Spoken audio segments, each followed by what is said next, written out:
I love you. I love you, everyone. Welcome, welcome, welcome, welcome to the power of you.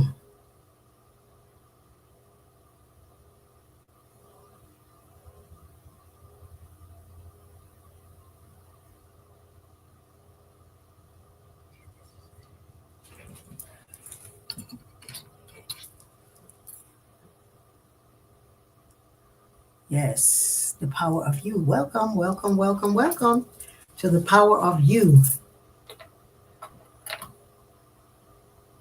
Greetings, greetings, greetings. Today we are speaking, and I'm just welcoming each and every one of you for coming to the power of you to reconnect, to revitalize.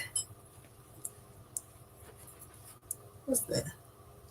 Yes, yourself. So today we want to welcome each and every one. I see Allison out there. I see Tiara, Mahogany Chemist, always the first one in. So we're talking today about uh, weeding up your gardens. Weeding your garden so you see how well you can walk. Boom. So when we release dogma, it's like pulling up weeds in a powerful garden. We are all extensions of the divine, of Olodumare, of God, of spirit, of our ancestors. God made each and every one of us, spirit made us. Everyone has their own belief that we come from somewhere. And so my belief is, of course, that Olodumare in our creation story, Olodumare, God, source, divine one, created all of us to add to the existing beautiful garden that it wanted to make. Olodumare said, oh, I'm going to make human beings. I want to create a garden where things are different. People are different. They look different. They act different. They believe in different things. And that's the excitement of life. And it makes me feel like, oh, okay, this is a masterpiece. So in our coming to earth from spirit into being in matter, this garden was sent for us to enjoy and to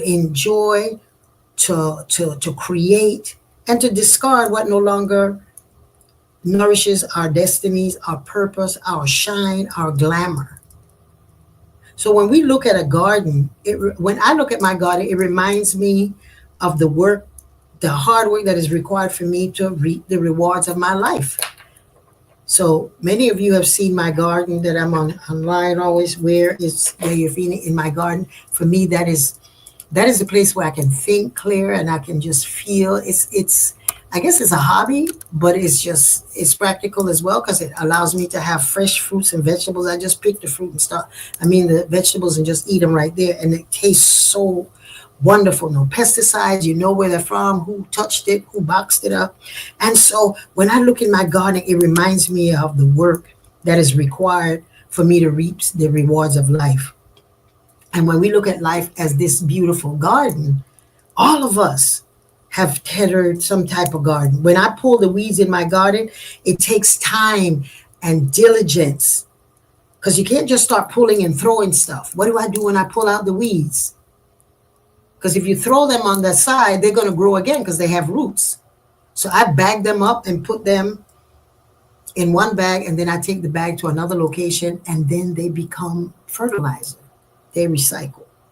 So you can take some of the things in your life that no longer serves you, but still have purpose for them. If it's only in the memory, or if it's that you bagged it up, you tied it up, and you made sure that it recycled and became more nutrients for the soil in a different form once it rots and it decomposes and it turns into fertilizer. So weeding your garden of life requires us to pay attention to the good plants. Pay attention to what it is that you planted, but also you got to look and very carefully so you don't throw out. Because sometimes at the beginning stage of a garden, in the beginning stage of our lives, everything look like the same. Everybody's just like me. Everybody's the same.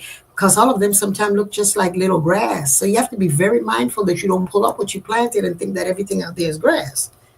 Because you got to some of those weeds are tough, and some of not. Some will choke you out. choke out the plant. So in life, that's the same thing with us. We are coming here from the Creator to be added to this garden. And so in it, we always got to be making sure carefully what no longer serves you, pull it out, bag it up, turn it into some type of thing that you could use later on. So when you choose to be a tool of God's creation or a good creation, there are things that are going to be nutritious, and there are things nutritious for you. There may be those that may be nutritious for a worm or a butterfly or a bee. But for what it is that you have to be very selective and very smart. So in our lives, the things that we go through and the weeds that we have to throw out, know that if you don't need them right then, something else or someone else can use it. So making sure that you have them in a place that if you don't want them, you can still be recycled. If it's only the idea or what it is that you went through, it has value. So you hold on to that, not as something that the potential of that thing was going to choke my plant or that thing might wipe me out. And the fact that it didn't, you got the one up on it. So each of us has a story of the many gardens that we have created in our lives. We have the garden of when we were born. We come here as beautiful flowers, and the things that went into nurturing us, our families, the circumstances, our names, our locations, the culture, the race, the creed, the sex, all of that, you have that garden that you have to then maintain and nurture and pluck. And then you have the garden as a teenager, where there are things that come into your life, experiences that you have to pull out and you can't use. Then you have the garden of your younger self, of a young adult, that you think that, oh, I'm crazy. That's about 21, 23, going into your 30s. Then you have your grown people garden that we have to. And so sometimes in the garden of our adulthood, we forget and we get distracted because we're looking at the flowers that came up or those that died. And don't judge them as who you are. You are the combination of all of those different aspects of your garden. The plant when it's a baby, the plant when it's a teenager, the plant when it hasn't bud yet to be an adult, the plant where it's now putting out its blossoms. And then when you actually have the fruit, and if some of the fruits don't make it well because of sun exposure or bees or bugs ate it, that's what happens to us sometimes, but we come here perfectly aligned. And then you have the garden of your old age, of being a senior.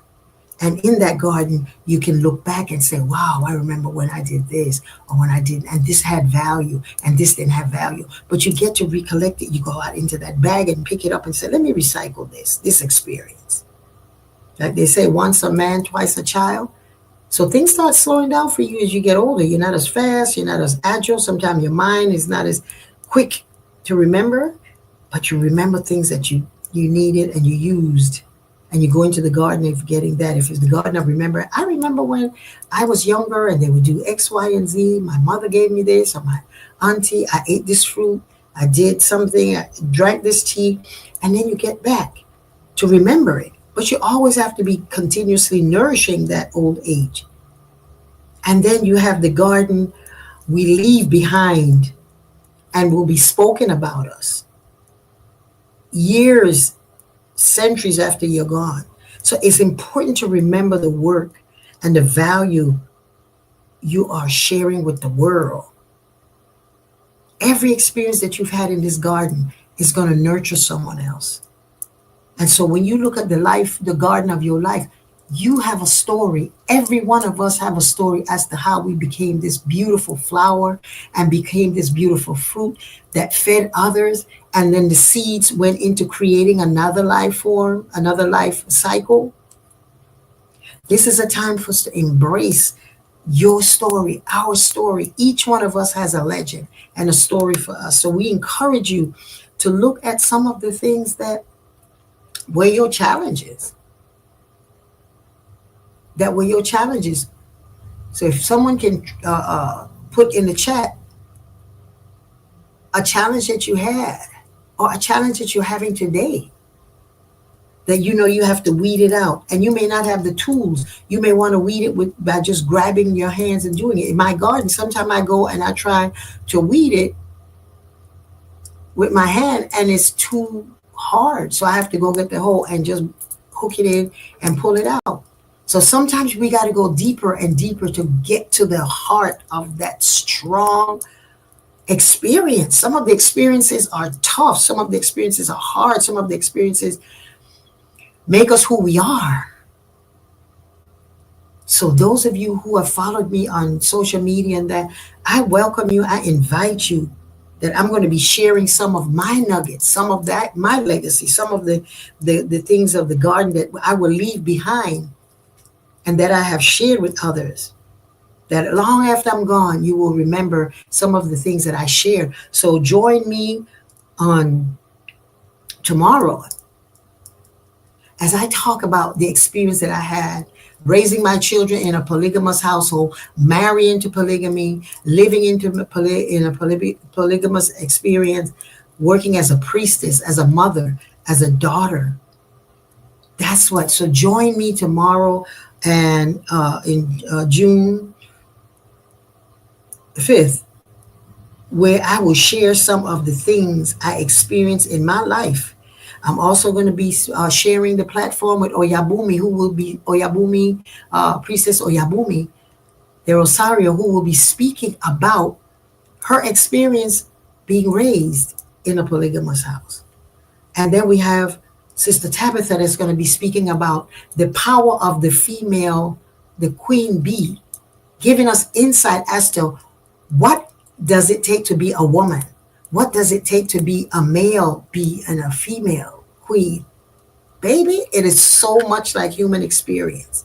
So we welcome you to join us tomorrow as I speak about some of the things and some of the power and the things that I've been through. So for those of you who have been following me on social media, I'm bringing another segment into the Power of You.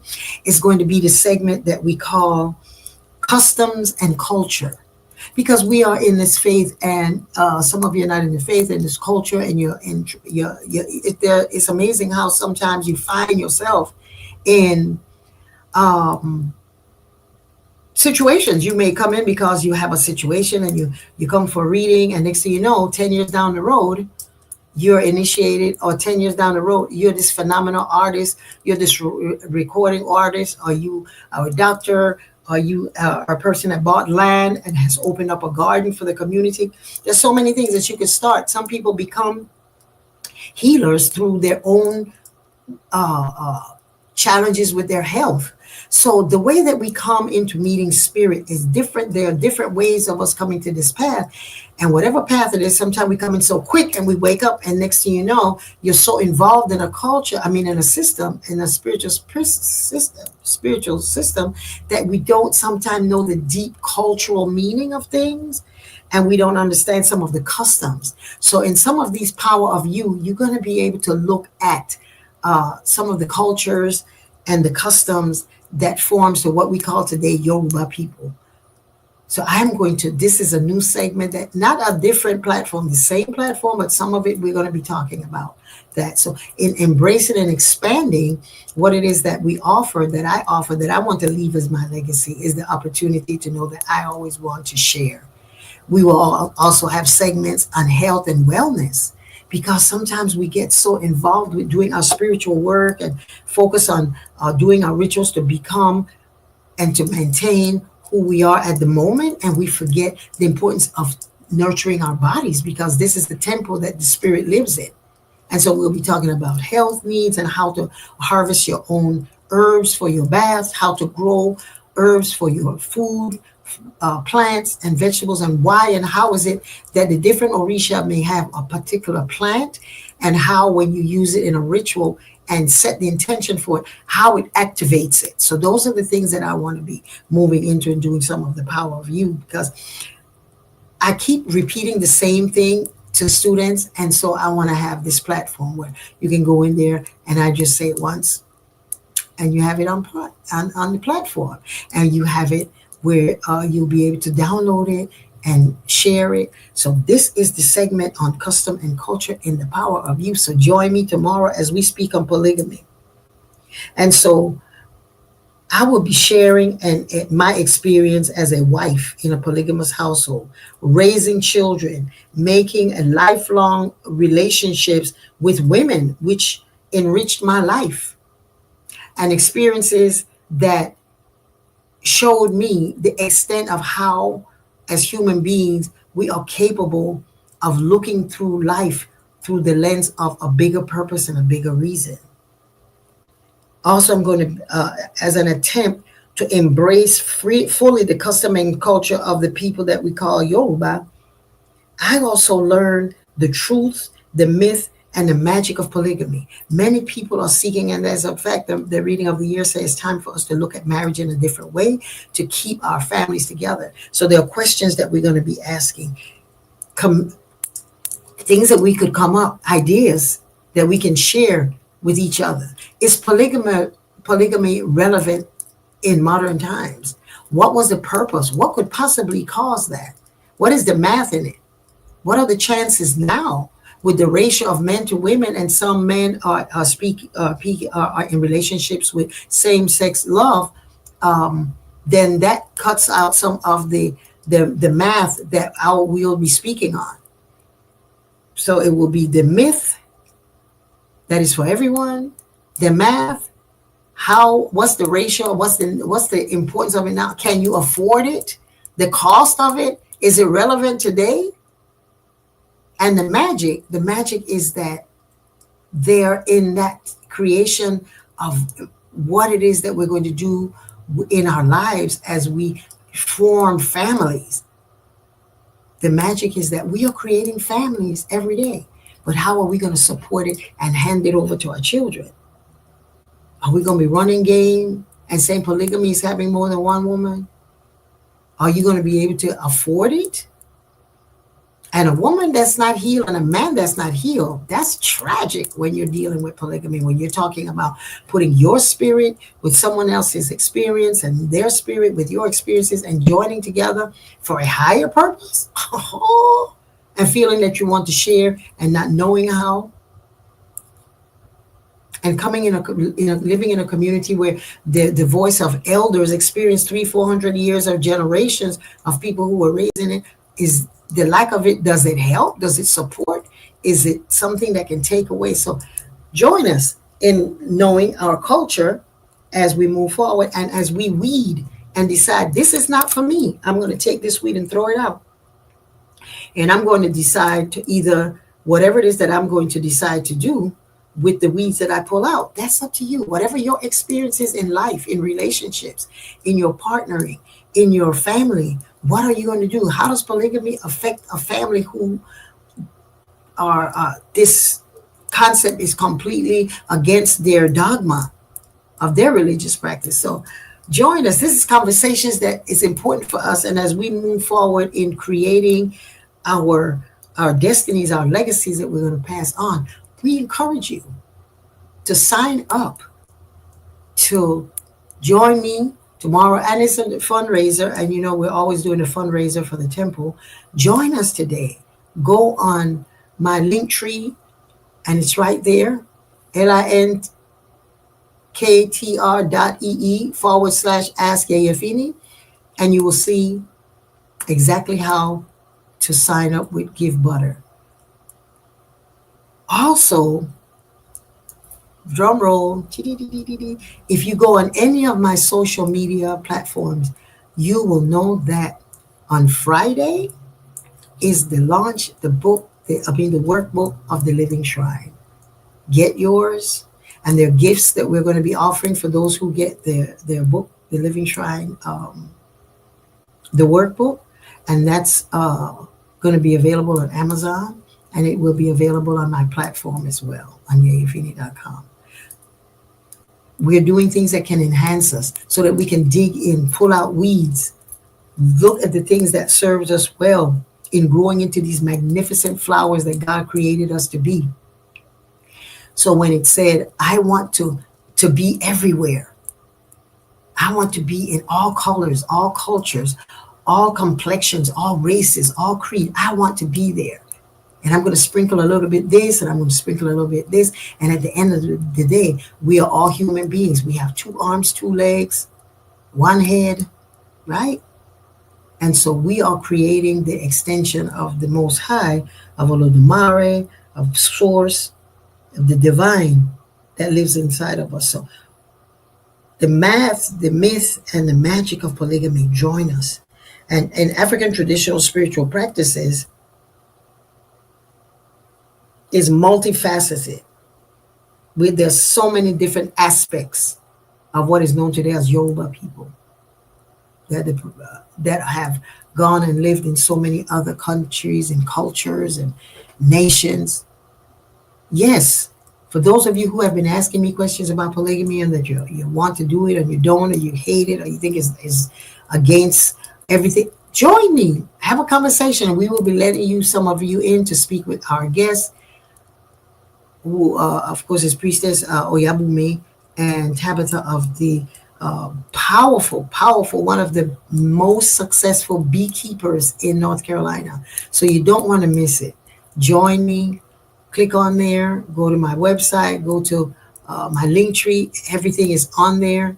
Upcoming. So thank you. I wanted to just talk about weeding ourselves, choosing to be not who we thought we were in the garden of our teenagehood or in the garden of our young adulthood or in the garden of the legacy that we're leaving. We're all of that. And it's all taking us to be recycled and come back as some of the seeds of the plants that we grew. They became fruit and we ate them, and they came out and they become other fruit. So the power of you is that you have the power to be great.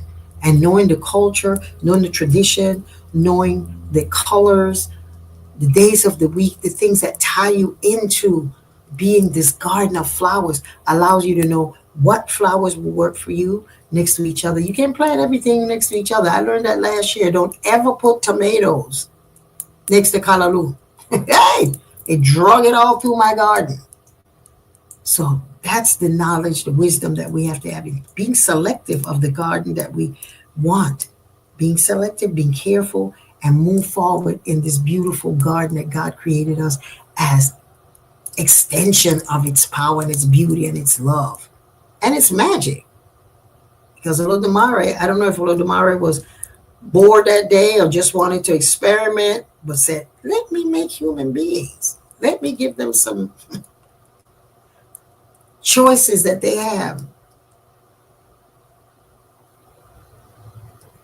Yes. So join us and go online on Friday is the Living Shrine Workbook. I have 3 different seminars that I'm having, one in Dallas, one in New York, and one in Costa Rica, using the book as the textbook for the 3-day workshop. So thank you again. And so now I want us to close out. I love for us to close out with a meditation. And as we pluck the things of our lives, let's remember how great you are, that you were sent here to add to life. And don't let what is going on in your life today or what has happened to think that they choked out your life, your flower, choked out the value that you have. So we're going to put on my meditation of Yemonja as I just ask you to just take 3 cleansing breaths, breathing in and letting it go. Breathing in again and letting it go. And breathing in. As someone said, I'm leaving behind self-doubt and viewing myself as the beautiful goddess God created. Ashe. That's what someone said. So just breathing out. Give me a thumbs up if y'all can hear me. You can hear the music. This is my CD on Yemonja, which you can receive. You can download on Yeyefini.com.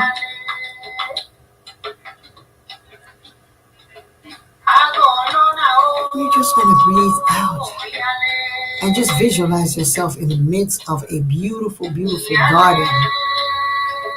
You are this beautiful, powerful garden with all different types of flowers.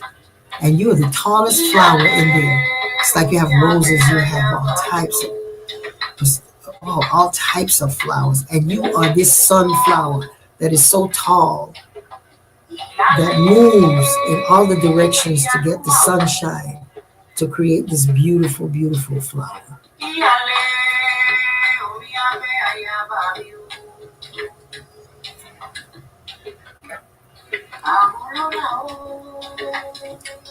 Visualize yourself as this tall flower in a garden of all types of petunias, marigolds, lavender, cilantro,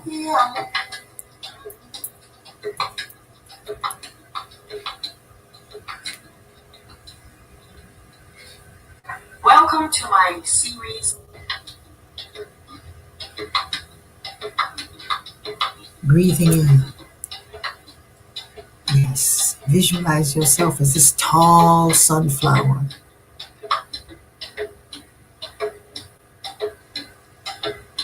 Agolona o yale,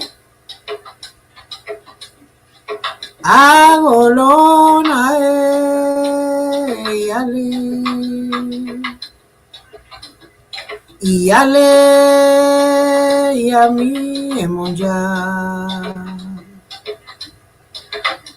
yale omi abe ayaba mi o. Oh, yale, yalode, yale, omi abe ayaba omi o. Oh, yale, yami emoja, yale, omi abe ayaba omi o. Agolona o yale, agolona yale, yale yami emoja, yale omi abe ayaba mi o. Oh, yale yami emoja, yale omi abe ayaba omi o. Agolona o yale, agolona o yale, agolona o yale, agolona yale, agolona o yami. Oh, yami yemonja, we give thanks, honor, and praise to you. Thank you for this space, for this opportunity. Thank you for allowing us to remember we are flowers. Thank you for giving value to the weeds that we pull out from the gardens and we show up as a sweet smelling extension of the divine. We give thanks for our children. We give thanks for our men. We give thanks for our women. We give thanks for every experience, knowing that is there to encourage the roots of our plants to grow well and to leave our legacy. Adupwe, adupwe, adupwe. Y'all have a beautiful day. And remember, you have the power to be great. Pull up them weeds.